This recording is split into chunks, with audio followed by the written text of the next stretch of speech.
Bartholomew Town, brought to you in part by the University of Rhode Island Online, Navigant Credit Union, Half Street Group, and Newport Film. Bartholomew Town. Hi, everybody. Welcome into Bartholomew Town. I'm Bill Bartholomew. Here's hoping that you had a spectacular time over the weekend and were able to get outside or spend time with friends and family, et cetera, et cetera.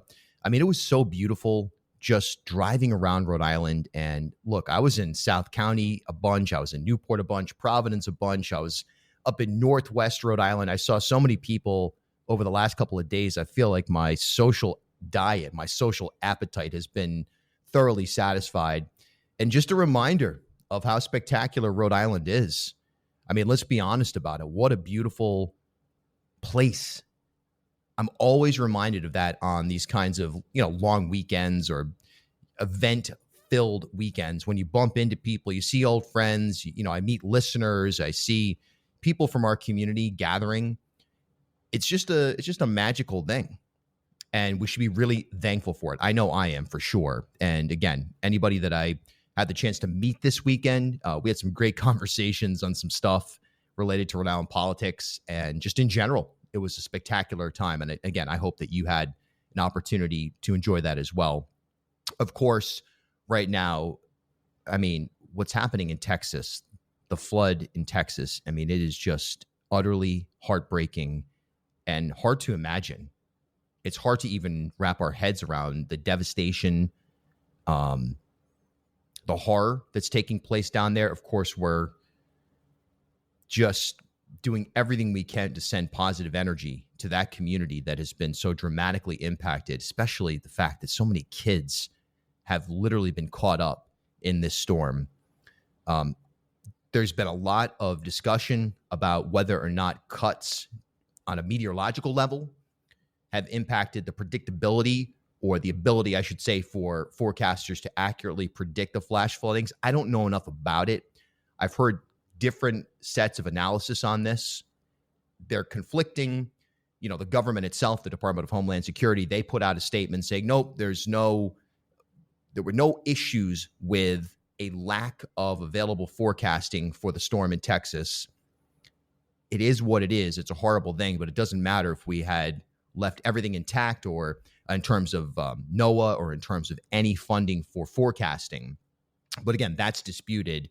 And I'm going to play some audio coming up in just a moment of a Florida-based forecaster and his description of the impact of the cuts, the federal cuts to meteorology, and how that's impacting his ability to accurately predict storms. So I'll play you that audio coming up in just a second. But of course, our thoughts are with Texas right now in this devastating moment. We had some significant weather here at the beginning of the weekend. And look, that led to, in some cases, some confusion and some drama, if you will. The Bristol 4th of July celebration, they ended up going forward with the fireworks display. Basically, as they described it, there was no way they couldn't. It was already lined up. There's no way basically to disable the fireworks once they were put in place. This was happening as a major storm was flashing through Rhode Island. So there was some confusion there. But that storm led to significant power outages, and Rhode Island Energy just fell down on the job when it comes to communicating with the state of Rhode Island. Actually, Governor McKee put out a statement on this on the 4th of July. This storm, by the way, took place on Thursday, July 3rd. And you may have experienced it yourself. I know here in Providence, there was a great amount of tree damage.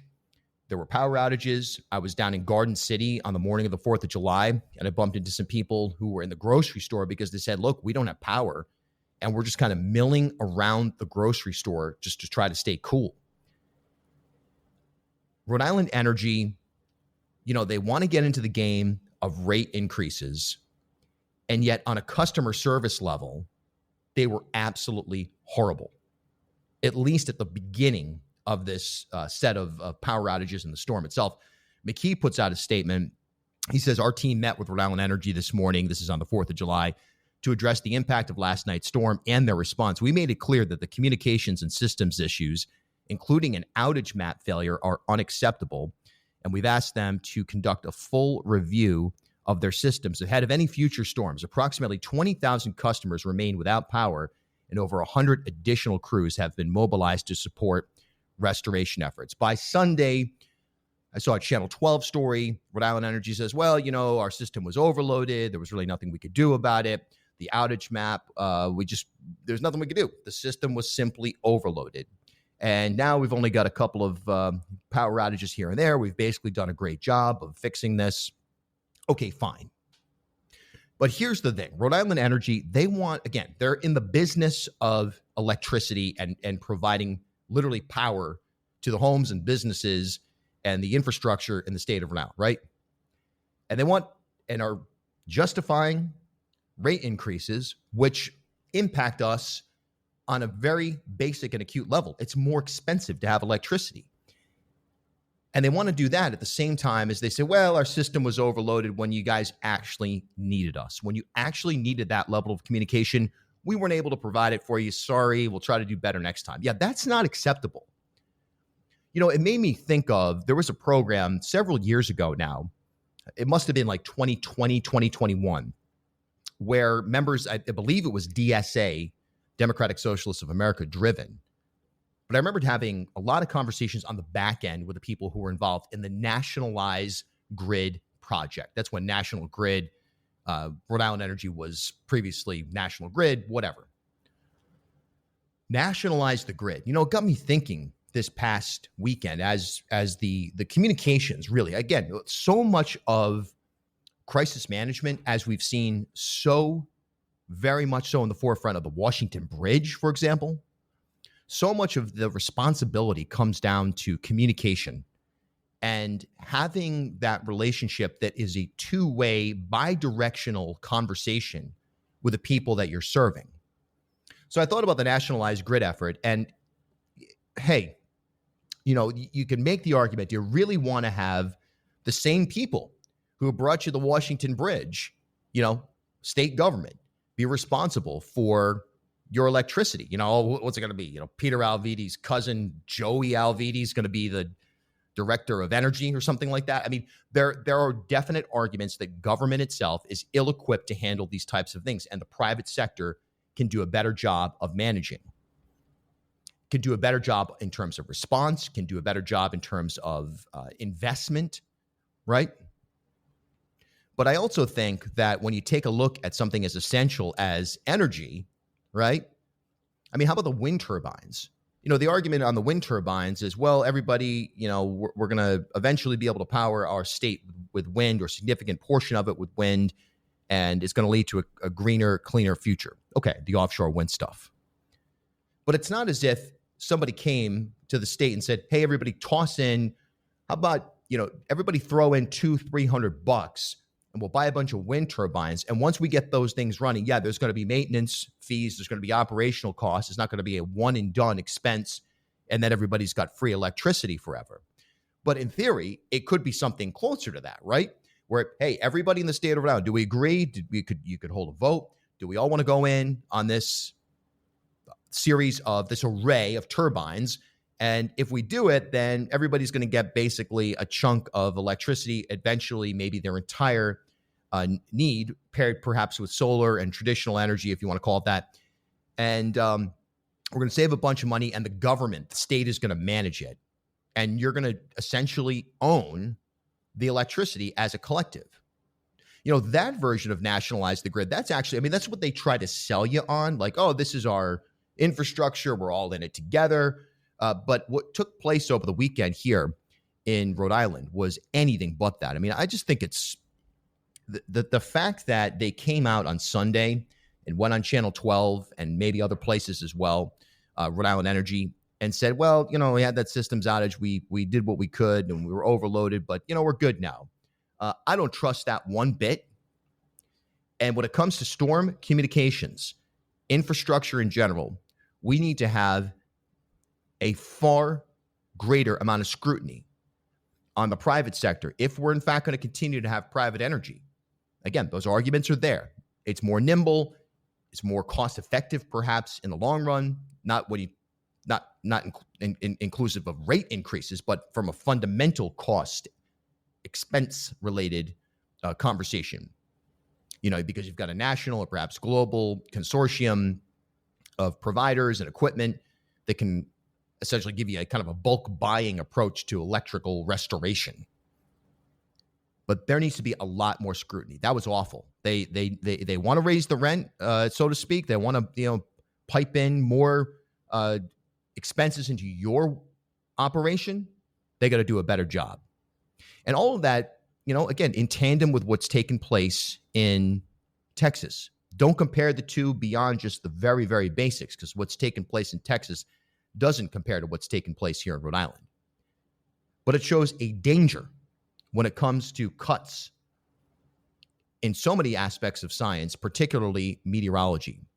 John Morales, he is a forecaster who's been on the air for forever at NBC6 in South Florida. He's a meteorologist.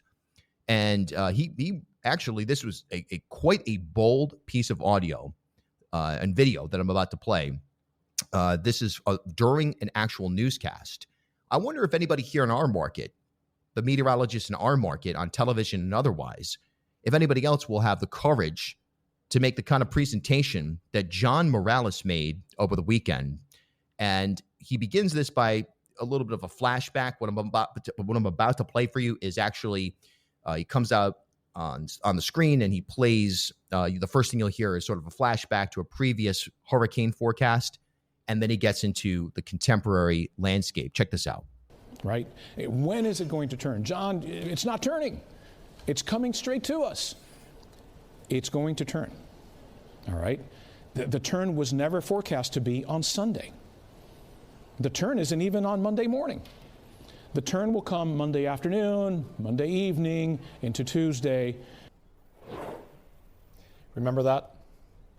That was about 6 years ago. That was Hurricane Dorian, as it was absolutely devastating the northwest Bahamas as a Category 5, sat over that region for 2 days. It was headed straight west. Lots of people in Florida were concerned the hurricane was heading here.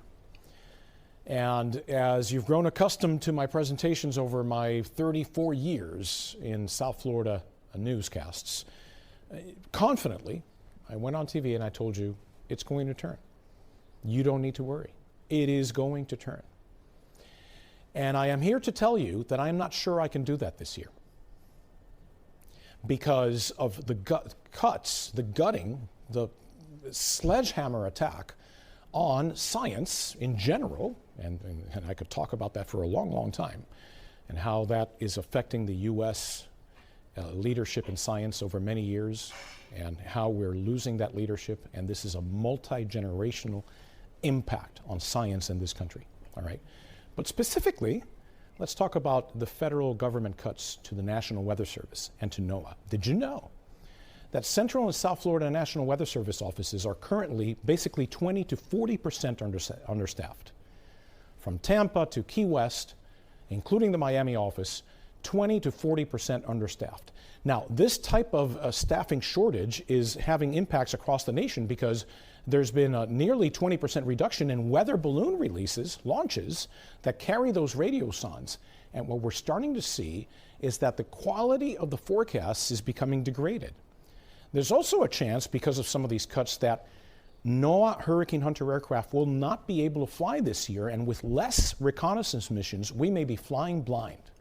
And we may not exactly know how strong a hurricane is before it reaches the coastline, like happened a couple of years ago in Hurricane Otis in Acapulco, Mexico.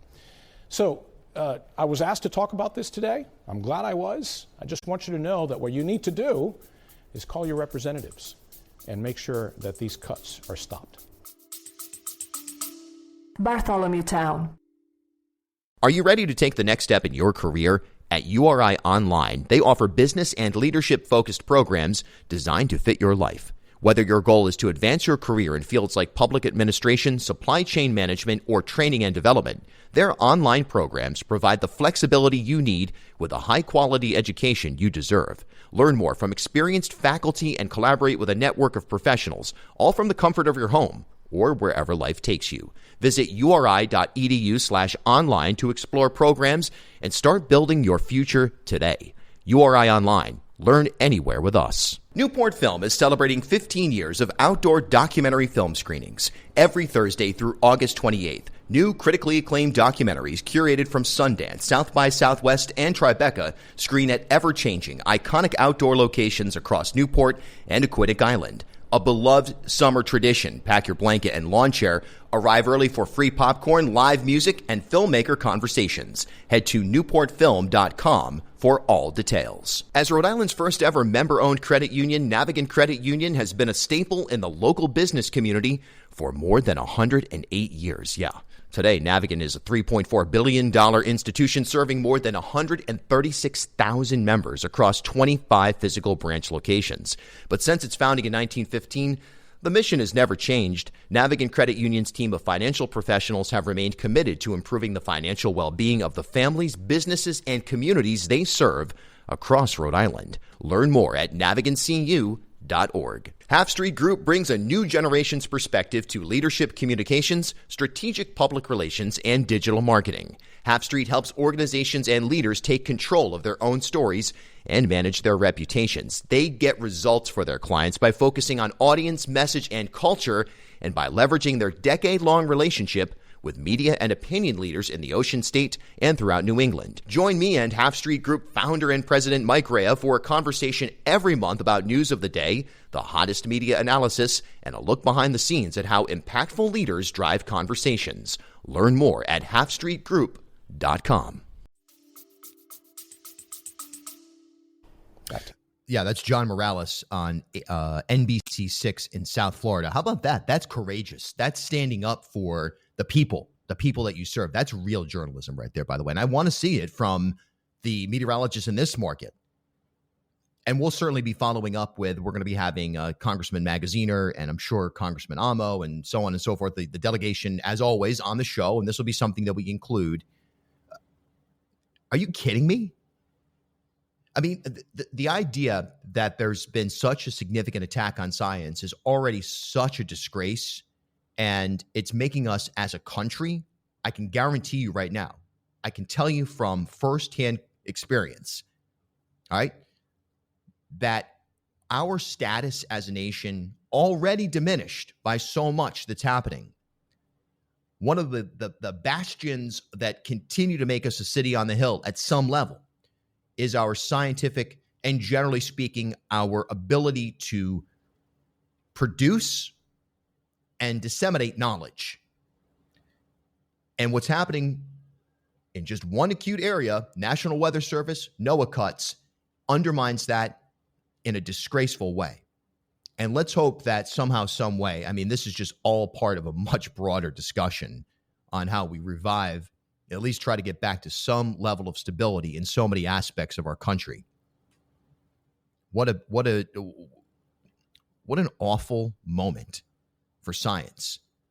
And again, kudos to that John Morales down there in Florida. So obviously this ties in to a conversation last week, the big, beautiful bill, this is an awful piece of legislation. I mean, everybody, come on, let's be real. We've been covering this essentially every day on the radio on WPRO in the afternoons. That's basically been the form for that. I haven't brought too much to the table here on the podcast about it.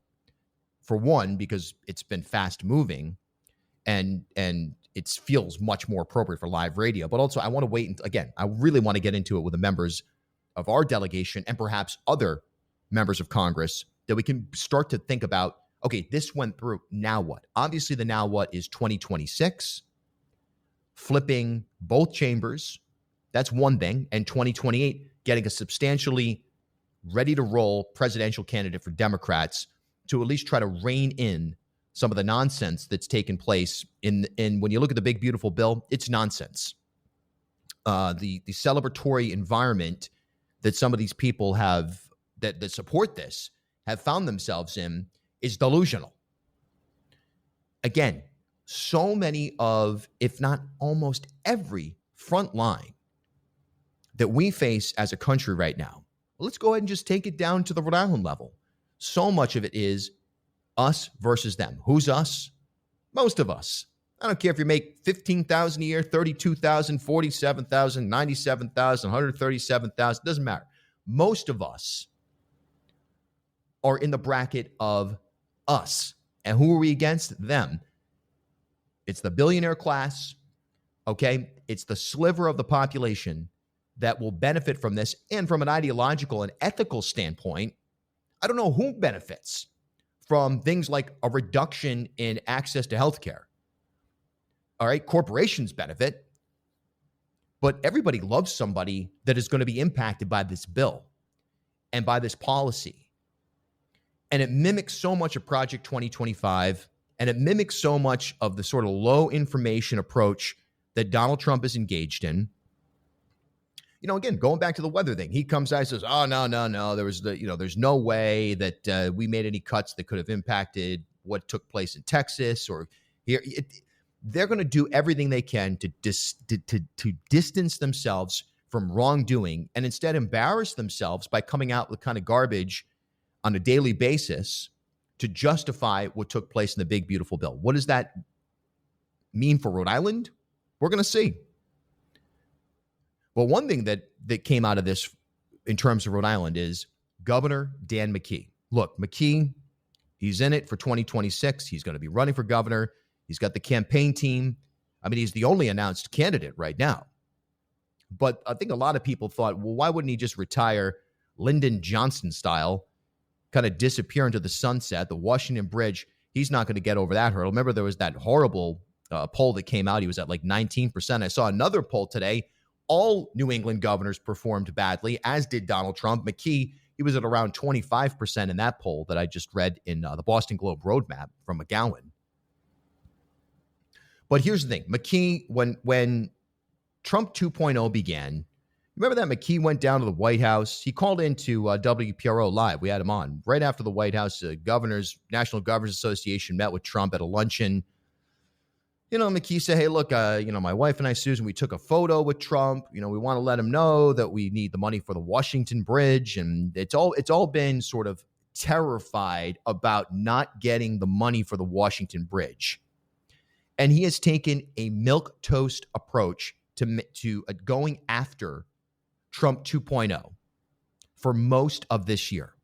Not now, though. He is actually and somebody by the way, on the campaign level must have said, you cannot be. I mean, first of all, if that photo of him and Trump ever comes out. Remember Alan Fung had that photograph when Fung went in 2017 to the inauguration of Trump, the first Trump. And he had a beanie on that said Trump, make America great. I don't know what it said. It just said Trump on it. And there was a photo of him that circulated. Did not matter how much Alan Fung in his subsequent run for governor and then for Congress. It didn't matter how much he tried to distance himself. In fact, even in that 2018 gubernatorial run, he had Joe Trillo, who was the MAGA guy, the independent MAGA Republican, so to speak, in the race, that Fung did everything he could to distance himself from Trillo. He still was not able to separate himself from MAGA. His brand was tainted. McKee they better hope that photo doesn't get released somehow of the two of them, because that'll sink the campaign immediately. If the Washington Bridge isn't a big enough challenge, that photo alone could be a problem. So smartly, McKee finally coming out, getting out of the sort of, we got to be careful because we don't want to make him angry about the we need the money for the Washington Bridge. We need that pipeline. They always talked about having that pipeline with Biden. We got to have it here. We want to let him know we're here. Way too soft, not protecting the people in the state of Rhode Island who are the most impacted, whether it be ICE, whether it be cuts to healthcare, whatever. Not standing up for the state of Rhode Island. It didn't feel like it anyway. It felt like it was just, we'll see what happens. Let's hope for the best kind of vibe. Well, McKee has shifted tone in a variety of statements and tweets, and then in a statement that he put out right after the big, beautiful bill was passed. He also did a video of this same series of remarks, which I thought was an effective campaign tool. And this is what he said. I'll read it to you. I was thinking I'd play the audio for you, but I'll read it to you. This is McKee right after the passage of the GOP budget. Here's what he says. And you'll notice the difference. If you've been paying attention to McKee, again, I'm not saying that he's worn a MAGA hat. I'm not saying that he supported Trump. He just has not been aggressive. And we're not saying he has to be Gavin Newsom or get into a national level debate, but also why not be? This is Rhode Island, man. I mean, yeah, there's Republicans here. There's people who support the big, beautiful bill. There's people who support Donald Trump. No question about it. I mean, I talked to them this weekend. Generally speaking, the flavor of this state right now is not on board with the kind of garbage that we're seeing from the Trump administration. So McKee seems like they're shifting their tone a little bit. He says this right after the passage. My job as governor is to create an environment where Rhode Island can grow, compete, and lead. So our people and businesses have every opportunity to thrive. That means improving education, raising incomes, and safeguarding Rhode Islanders' health. Those are all things from his the Rhode Island 2030 plan. He goes on to say, however, this GOP budget makes achieving those goals harder by weakening essential services and putting the economic security of many Rhode Islanders at risk. For many of our neighbors, this budget reduces access to supports like SNAP and food assistance. It puts health insurance for thousands of Rhode Islanders in jeopardy, breaking President Trump's empty promise to protect Medicaid. It eliminates vital energy tax credits, making it harder to expand our energy supply and risking higher costs for families. There you go, Rhode Island Energy. What do you have to say about this, Rhode Island Energy, by the way? You going to take a stance on this? Back to McKee. All the while, the budget also shifts significant costs from the federal government to the states, including new unfunded mandates. This is very troubling news. I've activated my entire cabinet on this issue, and as we work through the details of this new federal budget, our commitment to keep Rhode Islanders informed and to never stop. Our commitment is to keep Rhode Islanders informed and to never stop working on your behalf. While many of these changes don't take effect right away, we're using this time to plan and prepare. We will work across state government with our congressional delegation and alongside local communities to navigate these challenges together as one team, Team Rhode Island, Coach McKee, right there. And look, yeah, by design, the aspects of the big, beautiful bill that are the most favorable by and large are the ones that kick in right away. It's the least popular elements of it that have this stagger start approach. And so with that being the case, yes, there's time to undo it. Yes, there's time if people get involved. And in 2026, the midterm election has a result that flips both chambers of Congress. And in general, we start to move towards a leftward slide as a country. However, do you think that's going to happen? Do you think that the information that most people have to work with is going to allow them to make a decision to say, yeah, you know what, we're getting screwed? I'm not sure. So I think the broader national media, I think the broader local media, you think about that John Morales that I played for you, the local meteorologist. Again, he didn't come out and say, hey, Donald Trump sucks and everybody vote Democrat. He just gave you the facts about his ability to do his job and why these changes are going to impact it. We need to hear more and more and more and more and more of that if people actually believe in the American project and the freedom of humanity to have, a pathway towards utopia. I mean, we're not going to get there next year. We're not going to get there next decade. There's a lot of talk about AGI and, global warming and who knows what else is going to happen. Maybe we won't get there, but we should at least be on a pathway towards a better, not country, world. And what we see taking place right now is anything but that. So we need leaders to get involved. I've been saying that for months. I'm glad to see McKee put out the statement. I think there's a lot of political angle to this. I think consultants on his political side probably said, you got to take a harder stance against Trump. We'll figure out the Washington Bridge, but you're never going to get elected if you don't take an aggressive stance against Trump. Look at your opponents, Nerona, folks, perhaps Shikarchi, who knows who else gets involved.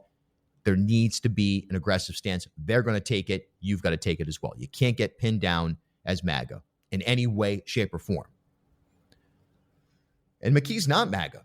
He's just not. I mean, that's the reality. So good to see that, and we'll continue to monitor to see if Dan McKee shifts his goals and his approach when it comes to dealing with Trump. Now, speaking of McKee, this is old news. Last week, the Boston Globe had a story. Headline, will Rhode Island Governor McKee and Lieutenant Governor Matos run as a team in 2026? All right. And this is by McGowan. He writes last week, it's hard to argue that McKee and Matos didn't benefit from their partnership in 2022, but the dynamics have changed quite a bit since. All right. So Robert Silverstein He's McKee's campaign manager. He says the governor looks forward to working with Matos. Matos says, I also wish him the best. All right, there's no way these two are running together. Now, look, selecting Sabina Matos as the handpicked after that bizarre sort of, hey, everybody submit your name. You want to be lieutenant governor. We'll kind of have some kind of selection Sunday style process. It felt weird. It felt clunky. Remember TJ Del Santo, the weatherman on Channel 12? He was in the mix. I mean, Sabina Matos was the right pick from a political standpoint. All right, let's be honest about it. Everybody, let's be honest. I mean, demographically, there was something there. And by the way, a lot of people forget Sabina Matos and her husband, Patrick Ward, are heavily plugged into Providence Democratic politics. You could even say the machine. So there was a lot of value, a lot of added value on a campaign level to adding Matos. But in terms of the two working as some sort of cohesive operation, in terms of Matos being essentially a deputy for McKee or going into little pockets and advancing portions of his policy. I mean, look, this is not Texas where the lieutenant governor is influential on it to a massive extent. The lieutenant governor, it's an entrepreneurial role, and you carve out your area and you own that area. That's the mission of the lieutenant governor in Rhode Island, in addition, obviously, to being the backup quarterback and being prepared to take over as governor. And you don't get that at all from Sabina Matos. I'm sorry. I mean, very nice woman, smart woman, no question about it. Has some interesting things going on. But to me, she has been anything but impressive as lieutenant governor. And from the standpoint of McKee, there's been some issues behind the scenes. I can tell you that. I'm not going to get into details because some of that comes from off-record conversations or background conversations. There's some things that have happened in the public eye where there was a dispute between McKee and former health director, Dr. Nicole Alexander Scott, and then Matos backed up Dr. Alexander Scott. And then, of course, Matos, she gets in as lieutenant governor, gets elected, and then she says, let me run for Congress. Then the signature scandal. So that forced her out of Congress. But did she really want to be lieutenant governor? I mean, that's the whole thing about Sabina Matos to me. Do you even want to be lieutenant governor? I mean, you ran for Congress as soon as you had the opportunity.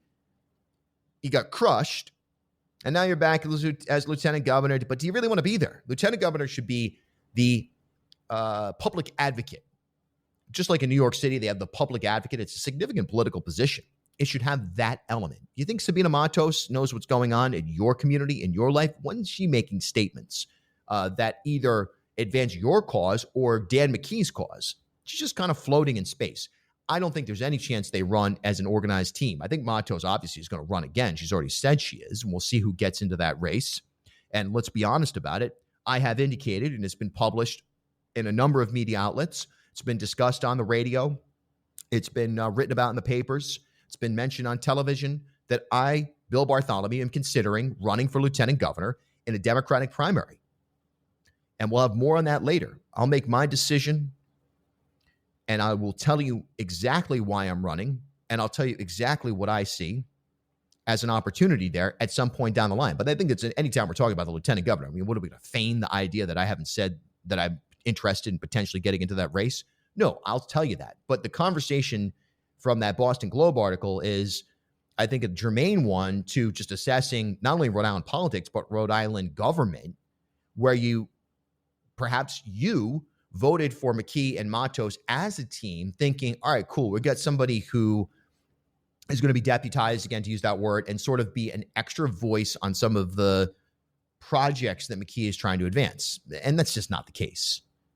All right, so I don't think they run as a team. I think McKee runs on his own. I don't think anybody's going to be doing a team. I don't think you're going to see Helena folks be like, hey, Cindy Coyne, for example, the former state trooper and member of the House of Representatives. Maybe she gets involved with folks and they say, let's run as a team. Coyne has announced she's running for lieutenant governor in that Democratic primary. Who knows? Maybe Bob DeSilva comes in and McKee says, hey, Bob, let's do a mayor's thing. Or maybe folks gets involved with Joey Policina Jr. out there in Johnston. Maybe they run around the state putting up Columbus statues and blocking affordable housing together. Who knows what's going to happen? But it won't be McKee Matos in 2026. I guarantee you that. He's going to want to distance himself more and more and more from her. So that's that. Another thing that took place, and again, we're playing a little bit of catch up here on Bartholomew Town, holiday week, different vibe. I only put up one episode last week. I've been putting up like 4 or 5 episodes some weeks. I put up one episode last week. I was like, everybody needs a vacation, myself included, but even from this stuff. So I'm playing a little bit of catch up. I admit that. We're going back a few days. But another thing that took place last week is that Sergeant Hanley, remember him? He was allowed, LEOBOR wise, Law Enforcement Officers Bill of Rights, he was allowed or approved to return to work on the Providence Police Force. Who's he? Wow. I mean, Hanley is a sergeant on the Providence Police Department. And as many people may remember, Hanley was seen on video forcibly restraining a handcuffed man named Rashad Gore, kicking, punching, and verbally berating him. Again, Gore was already in custody. This was back in 2021. In 2021, a bench trial, Hanley was found guilty of assaulting Gore. A jury trial followed in Superior Court, but it ended in a mistrial in 2024 due to an 11-1 vote leaning towards conviction. So it didn't reach the level of conviction. In December, Hanley entered a no contest plea to simple assault and battery related to the incident, which, by the way, the incident took place in 2020, pardon me. Joe Hanley, a sergeant on the Providence Police Department, beat the hell out of Rashad Gore, a handcuffed man, caught on camera, and is now back on the Providence Police Force. You feel safe in that regard? You feel like that's the appropriate thing? Ray Hall, he's a sergeant himself on the Providence Police Department. He's also a member of the General Assembly. He wrote an editorial in the Boston Globe, and I'm going to read you the beginning of his comments here. As a 30-year member of the Providence Police Department and a legislator who has served 14 years in the Rhode Island General Assembly, I applaud Steph Machado's reporting on the ruling of a 3-member police review panel in the case of Providence Police Sergeant Joseph Hanley. Hall says it was a terrible decision, but it will hopefully be the last gasp of an antiquated, failed approach to confronting police misconduct cases.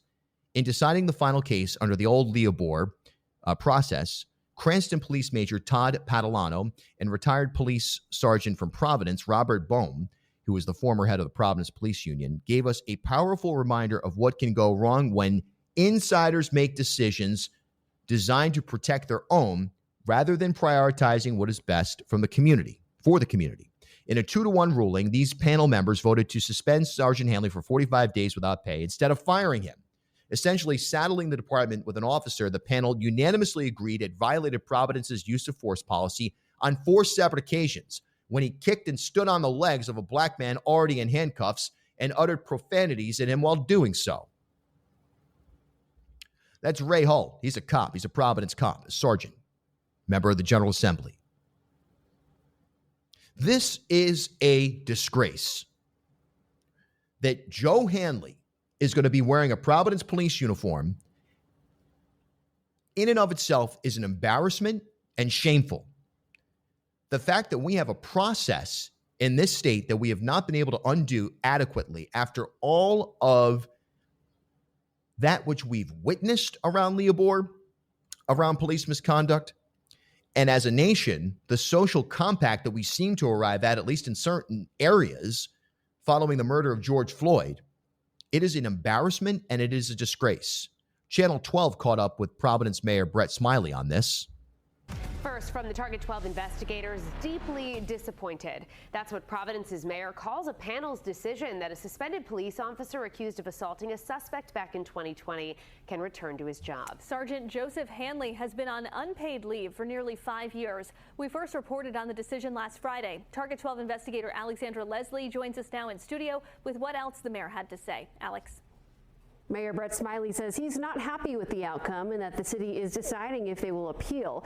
There's also dispute over whether or not Sergeant Hanley will receive years of back pay. On Friday, a 3-member panel of current and former law enforcement officers determined Sergeant Joseph Hanley can ultimately return to his job at the Providence Police Department. The Law Enforcement Officer Bill of Rights panel still found Hanley guilty of 3 administrative charges and handed down a 45-day unpaid suspension, which began on Monday. In 2020, Hanley was charged with a misdemeanor assault and battery by his own police department, less than a month after the incident was captured on camera.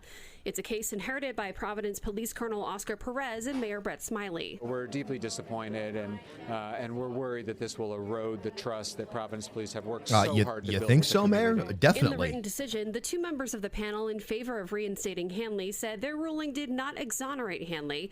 Hanley ultimately pleaded no contest to the misdemeanor, which is not a conviction. Smiley says both he, Perez, and Deputy Chief Tim O'Hara, who sat on the panel, feel Hanley should not return to the department. We thought for sure that it was clear that this officer broke department policy, has no business supervising other officers, and is going to do harm to the department if he returns. The mayor Unbelievable. says the city is working with the law department to determine next steps. Under LEOBOR, which has since been reformed, the city can pursue an administrative appeal to the Superior Court. I mean, there's been consensus from leadership with me and before me that the standards of conduct that Sergeant Hanley is seen very clearly having engaged in are not the standards of the department. In what world would that be the standards of any department anywhere? I mean, in what job, professionally, in what civilized society is the behavior which Sergeant Joe Hanley was captured on video engaged in acceptable in any way, shape, or form? There is none. I mean, this is the stuff that damages a cohesive community relationship of any kind between the city and its people, not just the police department, because it appears to be, and it is in fact, a failure of government, a failure of the systems, which, again, our collective body politique ought to be super serving the collective over anything else. Instead, it is hyper individualistic and it benefits this one guy, Joe Hanley. Beat the hell out of Rashad Gordon. I won't mince words on it. You want to see the tape? Buckle up. It's a disgrace. It's a punk move. And now, shortly, who knows what he'll be assigned? Who knows if this thing will be appealed? It's hard to imagine once it gets outside of the confines of the LEOBOR hearing and into the general court system that this thing is going to be withheld. But I think Ray Hall is right. Hopefully, this is the very end of what is an embarrassing system. It's a terrible, terrible system. We've got to do better. Enough is enough. You make a procedural error, you get aggressive in to a certain level. You know, you fall asleep on the job in the cruiser like Lugo did. That's one level of stupidity. Okay, you go there, there's a professional and perhaps legal ramification to that. It's still unacceptable. But perhaps there's an argument to be made that there needs to be a professional, union-supported type of approach to managing that sort of crisis. That's not what happened here. What took place here, under no circumstances in any kind of civilized society, should be permitted to happen, whether you're a police officer, a civilian, anybody.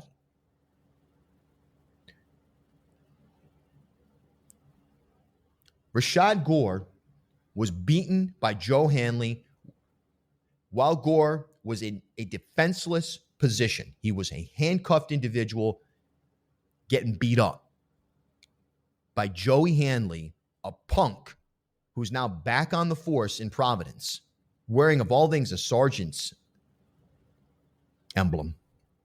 It's a disgrace. I don't think this thing, I have a feeling Hanley's going to be off the force eventually, because I think that the city has to appeal this. I mean, look, Smiley, you heard it there. I mean, Smiley's horrified by this. I mean, who wouldn't be? If you're not horrified by this, what in the world are you thinking? You got to be out of your mind to think that it's appropriate for Joe Hanley to be back in a police uniform with that kind of authority. You could say, well, he made one mistake. Yeah, but that's not a mistake. That's a cultural. By the way, who knows how many times something like this has occurred with Hanley or anybody else? We know that it happens when it's not caught on video. Back the blue, back the blue. That kind of garbage is going to come as well. No, if you back the blue, you would want Hanley the hell out of the police department and nowhere near policing, period. And I can tell you right now, because I've talked to Providence police officers about this and other police officers in the state, they're horrified by this as well. They find this to be as much of a disgrace as I do, and I think everybody who has any common sense. But it's a procedural breakdown. It's a failure of government unfolding here in the city of Providence, in the state of Rhode Island. It's a complete failure of government. Shouldn't happen. Should not happen, obviously. So we'll keep an eye on that thing as it continues to proceed. Really, really, really bad stuff. Okay, so again, hope everyone enjoyed this weekend and got out and had a blast. Great to be down on the water. A couple of coastal access questions that I saw. Some people were asking me. I was at East Matunic. I was at Narragansett. I was out on Narrow River. I was down at Scarborough. I was out at Black Point. I had a lot of, I was at Worden Pond even doing some freshwater stuff as well. And a lot of questions still about coastal access. We're going to get some answers for you, or even just an explainer, a basic explainer. We'll have that coming up for you later this month. Hey, you know what? It's that time again. Newport folk, Newport Jazz, and the back end of the 2-week stretch that begins the last weekend in July. We'll have a lot for you on that. Always our preview. This year, going to do things a little bit differently as well and how we cover it. So that's all ahead. Plenty to talk about. Yes, it's July in Rhode Island politics, July and August. You know the expression. You can fire a cannon in the State House and nobody notices because everybody's exactly where I was over the weekend, out and about and on the beach or something like that. But there's plenty to talk about, plenty of issues, and we will continue to bring it for you. Hey, thanks for making Bartholomew Town, Rhode Island's podcast of record and Rhode Island's #1 digital audio show. We really appreciate it. Wherever you're listening right now, maybe it's on Apple, Spotify, YouTube, ripodcast.com, or on the radio on WPRO. We appreciate you very much. And we will talk to you later this week. More coming this week for you. I promise you it won't be a one-episode week. That was just for the holiday. Great to hear from everybody. Great to see some of you out there. I'm Bill Bartholomew. Enjoy the rest of the day. Bartholomew Town is a truly independent news organization, accredited by Lion, the leading consortium of independent news providers in the country. And we certainly thank our sponsors, Newport Film, the University of Rhode Island Online, Navigant Credit Union, Half Street Group, and many others who have helped sustain our journalism. And we also thank our listeners who have supported us at patreon.com/BartholomewTown, or you can click the little heart wherever you're listening right now. For as little as $3 per month, you too can help sustain independent journalism in Rhode Island.